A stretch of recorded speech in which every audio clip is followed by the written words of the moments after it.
నేనేమంటున్నా అంటే, మన జీవితం మార్చుకోవడానికి మీ జీవితం బాగుపడుతుందయ్యా, జూమ్‌కి రండి అంటే ఆయన ఆయన దిండు కింద ఫోన్ పెడతాడు. ఇయాల శనివారం అంటాడు మళ్ళా మీద నుంచి.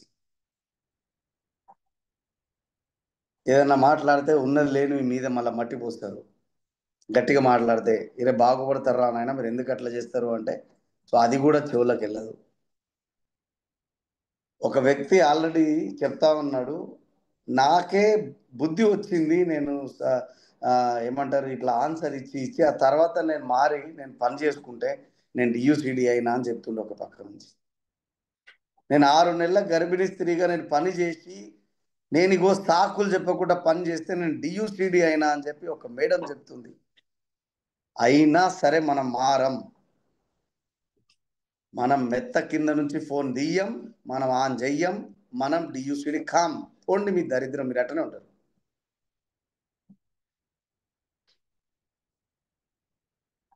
బతుకులు మారాలంటే పని చేయాలి. అట్లనే బతుకులు ఉండాలంటే ఇంకా చేసేదేముంది?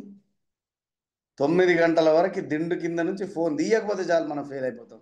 చేయండి అట్లనే చేయండి. ఇది రికార్డ్ చేసి పంపియండి ఎవరైతే ఉన్నారో. అట్లనైనా మారతారేమో. క్షమించండి. నేను ఎవ్వరికీ వ్యతిరేకిని కాదు.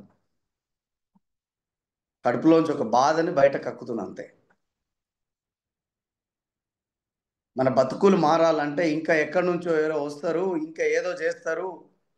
నేను డీయూసీడీ అయిపోతా అంటే గనక అది వదిలేస్తాం మీకు. మన బతుకు మారాలంటే మొదట మారాల్సింది మనమే.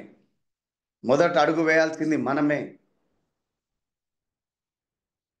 నేను గెలుస్తా సార్ అని దాస్ సార్ దగ్గరికి వెళ్తే ఓ చెయ్యి పట్టుకొని ముందు తీసుకుపోయి గెలిపించిండు. నేను మా ఇంట్లో వచ్చి పడుకుంటే ఆయన వచ్చి డోర్ కొట్టి లేపి నువ్వు గెలవాలన్నా ఎంట రాలే. చాలా మంది లీడర్లు అనుకుంటున్నారు మా అప్లై నాకు ఫోన్ చేయడు, మా అప్లై నాకు అది చేయడు, మా అప్లై నాకు కౌన్సిలింగ్ ఇయ్యడు, మా అప్లై నాకు ఎట్లా చేయాలో చెప్పాడు. మరి నీకేమైంది?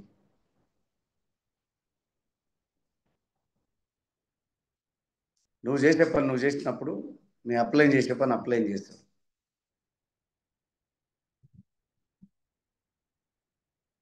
గెలవాలనే లక్ష్యం ఉన్నవాడు ఎప్పుడు కూడా పోటీల నుంచి తప్పుకోడు. సాకులు చెప్పడు.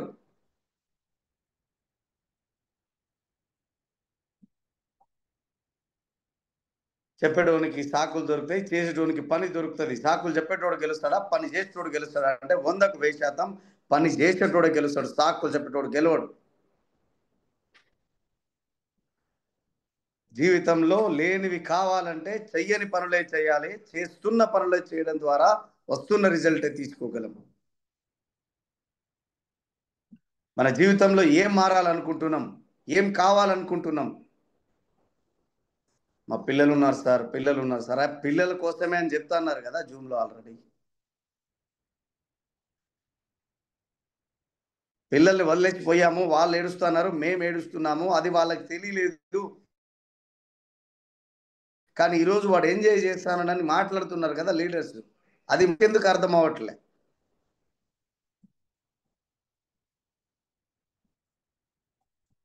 ఎంతసేపు ప్రాబ్లం చెప్తాం? ఎన్ని రోజులు చెప్తాం? ఎప్పుడు మనం గెలుస్తాం? ఇంకా ఇవా మనకున్న అడ్డంలు గెలవడానికి?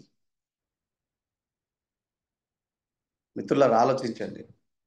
మీరున్నది రైట్ ప్లాట్ఫామ్లో, రైట్ ఆర్గనైజేషన్లో, రైట్ ఆపర్చునిటీలో. మీరు పట్టిందల్లా బంగారం అయ్యే సిచ్యువేషన్ వెస్టీజ్ అని కాంబినేషన్ ఆఫ్ విన్నింగ్ టీంలో ఉంది. అది మీరు నమ్మగలిగితే చాలు. 100కు 1000% మీరు ఇక్కడి నుంచి గెలవచ్చు. మేమున్నాం మీకు సపోర్ట్ చేయడానికి, మేమున్నాం మీతో పాటు నడవడానికి, మేమున్నాం మీ వెనకాల భరోసా ఇవ్వడానికి. రండి కదలండి, ఎందుకు కాదు చూద్దాం.